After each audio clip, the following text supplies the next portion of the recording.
Wetutuukidde ku kifo awabalidde obululu eggulo ng'abalonzi bajula kwegwa malaka olw'obutakkaanya obwabaluseewo ku byabadde mu kulonda. Embeera okukkakkana abakuumaddembe omuli n'amagye bamaze kutuuka.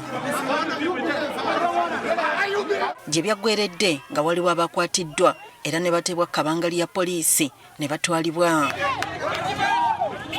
Wano okulangirira ebyavudde mu kulonda kwagenze maaso. Ku ssaawa eyo 10 nga bukya akakiiko katandise okulangirira abawanguzi. The total of all these votes are 62,417. Okwawukanako na luli ku mulundi guno minisita w'amazzi Sam Cheptoris yawanguddwa Martin Chemonges n'obululu 1,134 ku ky'omubaka wa munisipali Kapchorwa. I declare Honorable Chemonges Martin, who has pulled the highest number of votes, 11,341. Ate ku ky'omubaka omukyala wa Kapchorwa Betty Kaali yawangudde yali yalangirirwa ku luli era nga yabadde mu kifo kino Philly Chemutai n'obululu 2,688.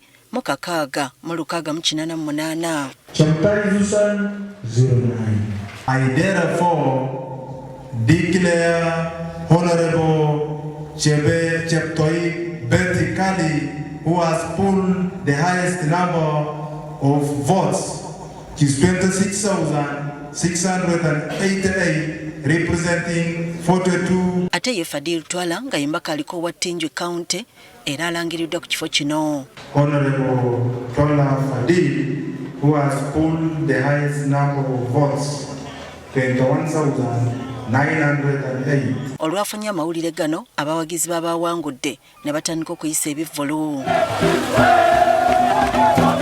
Abawanguzi bagambye nti kino kyali kibagwanidde kubanga obuwanguzi babukolerera. I was declared with an overwhelming margin. Last time I feel I was wrong by 92 votes, but now this time I have close to 2,000 votes. Today they have disproved them. They voted massively. You know, this is something that has happened, and this victory was worked on. Kati basabye bawangudde babeegatteko baweereze abalonzi. But now let's work together. Yes, most of what they had in their manifesto could also be related to mine.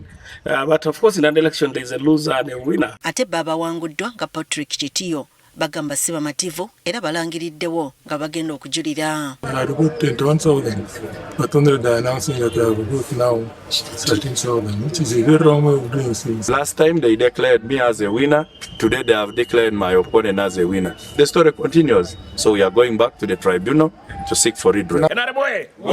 Okuddamu okulonda kuno eggulo mu disitulikiti y'e Kapchorwa kwaddiridde emivuyo egyalangira mu kulonda okwaganga ennaku z'omwezi 17 Julayi. Abalonzi gye baawakanyiza ebyalangirirwa ekyaviirako n'akulira okulonda e Kapchorwa okwatibwa n'aggalirwa ku bigambibwa nti yali ekyoja mu Bino kya bukadde 68 nga n'okutuusa kati akyali ku alimanda.